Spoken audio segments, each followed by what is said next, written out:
Hello, everyone, and welcome to another episode of Scholar ChitChat. Today, I'm your host, Joanne. At Scholar ChitChat, we are committed to bringing you relevant information that will help you achieve your study abroad dreams. And for this episode, we have a special guest who has successfully navigated the Japanese government scholarship for his studies. So I'll just let him introduce himself. Okay. Hello, everyone. My name is Lucky, and I am a 12-year-old student from Odo State, Nigeria.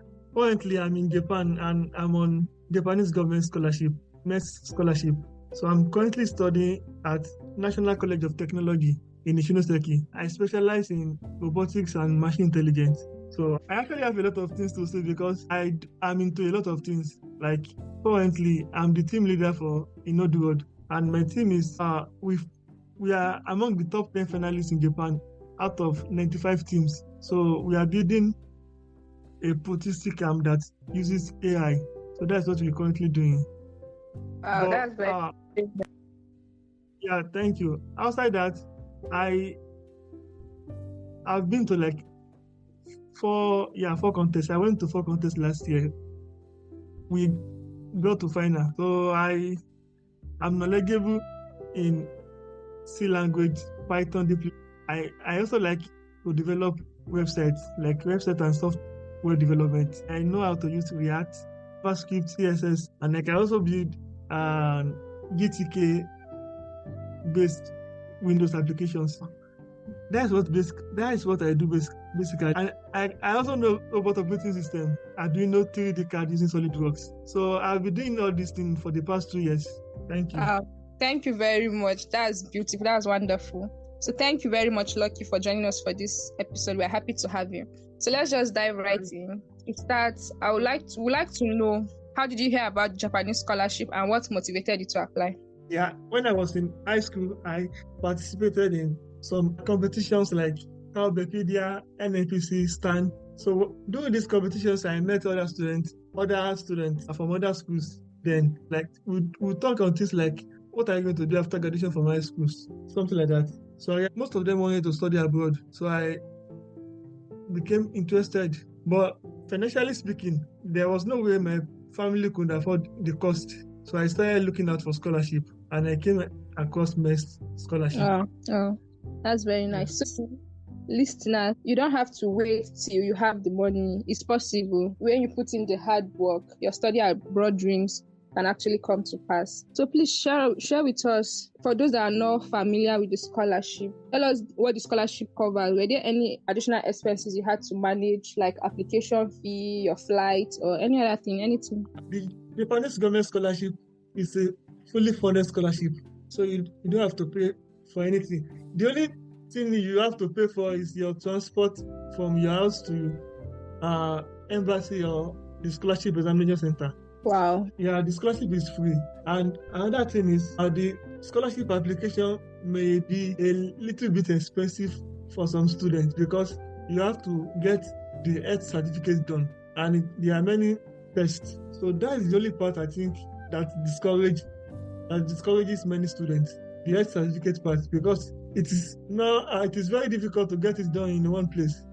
Okay, that's the health test. The health test. That is the only difficult thing that I done. So can you please just give us a rundown of maybe some particular tests they'll have to? I can't remember again. I can't remember. They are just, and you get for the test, or you can just when the application comes out, just check the health certificate. There is a standard from the embassy, so just take it to any medical facility. Okay. Yeah. Okay, so there are no accredited hospitals, any clinic or hospital close to you. You can just get the test done there. But I don't think you can get it done in just any hospital, because there are some tests that require sophisticated machines. So, okay. I did my I did my in OAU clinic. Then they could not complete it, so I went to OAU Teaching Hospital in Ilefe. Wow. Okay. Yeah. That's good to know. Thank you very much. Yeah, but I think a specialist hospital should be able to do everything, like an average state specialist hospital.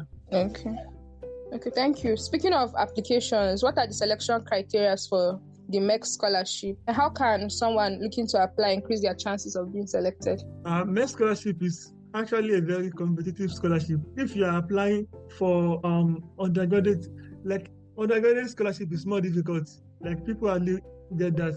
Not just Nigeria, in Africa, like students hardly get that. But for post-graduation, they pick 7 to 8, both masters and PhD scholars. But for undergraduate, For every country? no, for Nigeria. Oh, okay. Yeah, for Nigeria, they pick in between 7 to 9 masters and PhD. Yeah, as of 2 years ago, I don't know if things will change this year, but for undergraduate, it's more difficult because they test you. The first screening is based on your results, like how many decisions do you have? Okay. Well, yeah, that is for undergraduate. Then after that, they select top students. Then the top student goes to the next stage, which is the interview. Before the interview, there's an examination, and the examination is the crucial part of it because the mathematics questions are not for the weak. So you have to be very, very good. You have to prepare because the curriculum, the Japanese curriculum is different from what we study in Nigeria. Like in Nigeria, we studied calculus, like our mathematics, like how am I going to explain this? Like you just have to apply formula. But for the scholarship questions, different. You have to think. Okay, so are they objectives or essay examination? Is it objective? No, I think it depends on the subject. For English, is multiple choice questions. Chemistry also. I think like 50% of the questions are multiple choice questions for chemistry. But for mathematics, you have to work it out and write the answer. Wow. So the scholarship is actually for the best of the best. Yeah, it's for undergraduate scholarship, it's super difficult. Okay. Like those that just finished secondary school, high school, can they apply with their WAEC results or they are using their transcripts from school?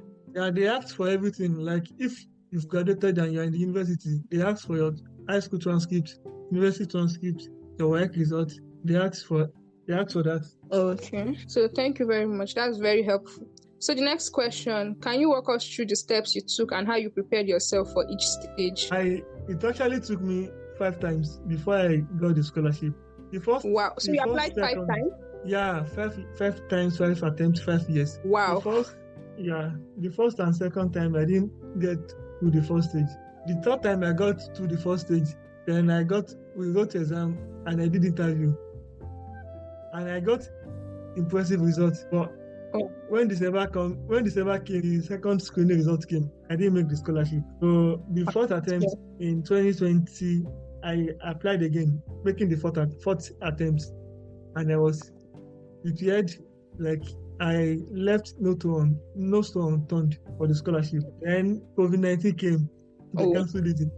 Again. So the fifth attempt was in 2021. I applied in April. I did the exam in July. I went for the interview in August. So final result came in December. Final result did not actually come. Got my results very late. I got my results in February of 2022. So I made the scholarship and I came to Japan in June. I came to Japan also very late. Very, very late. Wow. Like when I came to Japan, like classmates have studied like 1 month. Hard work really pays. Yeah. So just out of curiosity. Okay.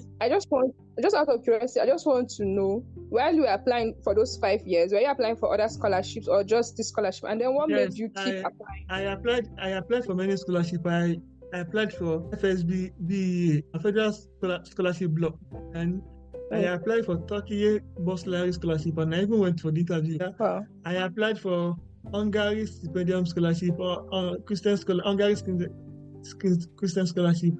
Then I applied for ICCR. And I also applied for KGS, Korean Government Scholarship, but I stopped halfway. After that, I applied for Education USA Scholarship, Opportunity Fund programs. So, and I also applied to some schools in Finland. Yeah, I got the scholarship, but not fully funded. So I just stopped the application. Then I also applied to university-funded programs in United States. But the remaining cost that are not covered by scholarship. I could not afford that. I didn't go ahead with it. Well done. You did well. Well done. I don't even know what to say. Yeah, so how were you able to cope with all these applications? Did you have a support system, or how did you deal with rejection? You just asked a difficult question. I'm very stubborn with what I want. Like, I'm just very stubborn with what I just believe nothing is impossible. It can only take time. So I'm just very stubborn. Like, anything I want to do regarding personal development, I put my best in it. So, and one thing that really helped was that I have access to information. So I didn't find anything really difficult because I was well informed. So that kept me going. For instance, MEXT scholarship, I knew everything, like almost everything about it. So when I did not even make it, I was like, I should try again. So I think having information really helps a lot. Yes, and that's why Scholar ChitChat is actually here to help students get the information they need on every type of scholarship there is. And also, according to what you said, the power of resilience, hard work, and diligence, it really pays. So I just want to encourage students out there that are about to give up. Don't give up. Just 1 year, like we always say on this podcast, just 1 year is enough to turn off all the no's you have been receiving. Thank you very much, Lucky, and well done on your efforts. So I'll just ask you the next question. For applying for the Japanese government scholarship, once you are done applying that's taking your documents, I believe you have to take your documents to the embassy, right? Yeah, you can submit in person or you can use the courier service. Like this. One of the most important things as for this scholarship is the application guideline, and it has like 13 to 14 pages. So I really advise prospective applicants to study the application guideline, because it answers 90 to 95% of questions that bothers applicants every year. But I noticed that most people don't really want to study the application guideline because it is like it has many pages, and I don't know. But if anyone can go through the application guideline, it's going to answer like 95% of the questions that bother them. Then the remaining 5% can be found on the embassy website. Okay, so to our next questions, how many essays are applicants going to write when applying for the MEXT scholarship? When you are applying for the Japanese MEXT scholarship, there's no separate essay. Unlike you applying to schools in the US or Europe, that they ask you to submit a separate essay writing. But when you're applying for the Japanese government scholarship, there's no essay, but there are essay-like questions. Like in the form, they ask you like, I can't remember the exact question, like, but they ask you like why are you going to study in Japan, and how do you bridge the relationship between your country and Japan? So those ones are not really like essay, like normal essay writing, like 700 words. So they are just like short question and answer kind of. It is expected that you write as much as possible. Yeah, one of the persons that reviewed the document screening like 4 years ago once told me that there are some students that they only wrote 1 line, 2 lines. He now said there's a reason that there are boxes of different sizes in this application form. So you should write as much as possible. Yeah, next question. Okay, so that like brings me to my next question. What tips or advice will you give when answering the question? Are there like anything they need to mention that will strengthen the application? Candidates that when they were asked why do you want to come to Japan, they will say because of anime. Yeah, that's the home of anime now. Yeah, that is very bad. You can get anime anywhere in the world from online. You can watch anime online, right? You don't have to come to Japan to experience anime. Like I've been living in Japan for like 3 years now, and I've not watched any anime before. So your response to such questions should be like very natural and sensible. Okay. Yeah. Okay. Okay, thank you very much for that. So no anime, just say why you really want to study in Japan. Maybe can you emphasize maybe their academic achievements, how Japan is leading in so area? Is that okay? Of course, you can say that. Okay, thank you very much. Okay, so the next question. After submitting the application to the embassy, like you said, are they to apply for the universities they selected during applying, or no need to apply to those universities? You mean for the post-graduation scholarship? Yes, any of them, any. I don't really know much about postgraduate scholarship. Okay. Yeah, but I know postgraduate scholarship has two tracks. You can either go by embassy or you apply directly to the university. So I don't know much about the postgraduate scholarship. But for undergraduate, you don't need to apply to schools unless you have GLPT, the Japanese language proficiency test certificate. If you have GLPT, you can apply directly to the school. That means when you come to Japan, you're not going to learn the language again for 1 year. Okay. Yeah. Okay, thank you very much. So what do you think is the most common mistake applicants make when applying for the scholarship? And how can they avoid these mistakes? That's a very, it's a very general question, broad.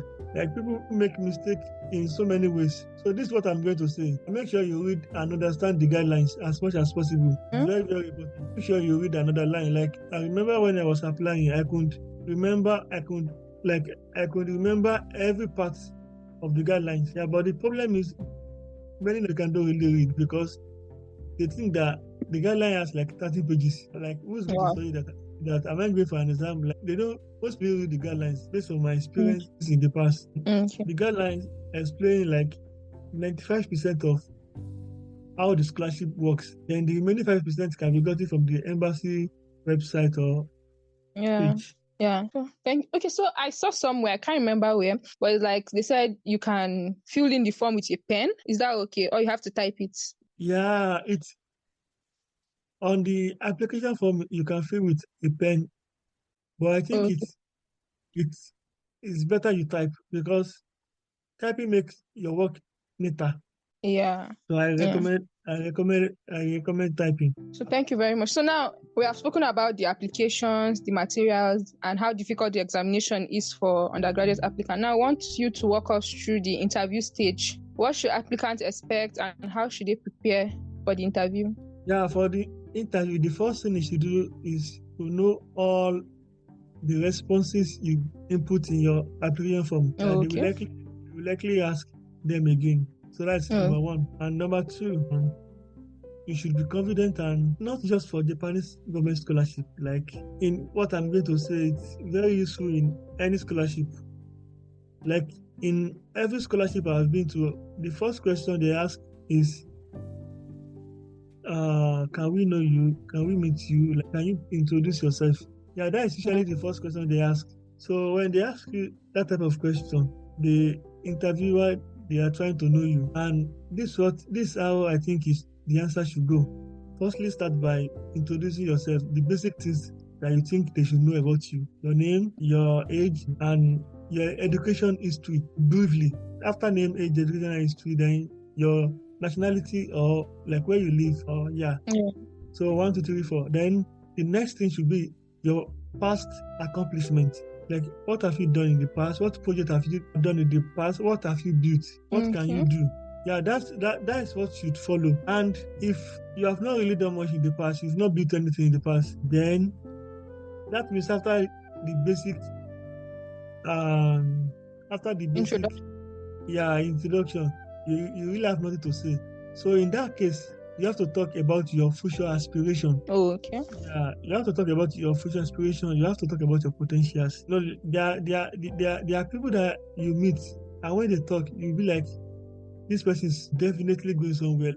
This person is definitely going to places. Yeah, even when you look at them, they may not have the means, but when you see them, the way they walk, the way they talk, the way they do things, you will have this confusion that this person is definitely going to places. So when you don't have past accomplishment or first class or awards, then you have to talk about your aspirations, your future plans, what you can do. Yeah. And in most cases, if your introduction is good, then your interview will be good. how can we know you? Please introduce yourself. Can make or destroy. It can change the trajectory of an interview. Yeah, because Yeah. I remember when I went for one interview, I think Turkish embassy. Yeah, I can't remember. All the questions I was asked were from what I told them during my introduction. So by the time we finished talking about what I said during the introduction, time was already gone. So they could not even ask. It was more of an interaction, than an Yeah. interview. Yes. So that's what I have to say. Yeah, great advice. This advice is not just for those applying for Japanese government scholarship, not even scholarship alone. Any interview you are preparing for, I think this advice you give will come in handy. So thank you very much for that. So now, finally, for our listeners who are considering applying for Japanese government scholarship, what advice would you give them, especially knowing what you know now? Read the guidelines and study as much as possible. Yes. Yeah, we are big on the guidelines. Yeah. The first is to understand what you want to do or what you are doing or what you want. So study the guidelines first. Then the second, if you are going for undergraduate program, then you have to study mathematics as hard as possible. So read the guidelines, study mathematics, and try to follow the rules. And just the two. I think the two are the most important things. Yeah. Thank you so much. Thank you very much for sharing your insight and experience with us today. Really appreciate it. Yeah, thank you. You're welcome. So, to our listeners, we hope you found this episode helpful. Remember, opportunities like the Japanese government scholarship can open doors to incredible experiences and the chance for you to make a real difference. Until next time, keep striving and stay inspired. Bye. Thank you so much for joining us on this episode of Scholar ChitChat. If you found our conversation insightful and enjoyable, be sure to hit the like button and subscribe to stay updated. We've got a lot more in store and we don't want you to miss out. We are always diving into topics like this: academics, scholarship, professional life, and the international student experience. It's what makes Scholar ChitChat your go-to podcast for a fresh perspective. Also, don't keep all this wisdom to yourself. Share this episode with your friends and family who could benefit from it. We are building a community of learners and would love for you to be a part of it. Your thoughts matter to us. We want to hear from you. Drop your comments and questions in the chat, or send your questions, suggestions, and comments to scholarchitchat@gmail.com. Your input helps shape the future of Scholar ChitChat.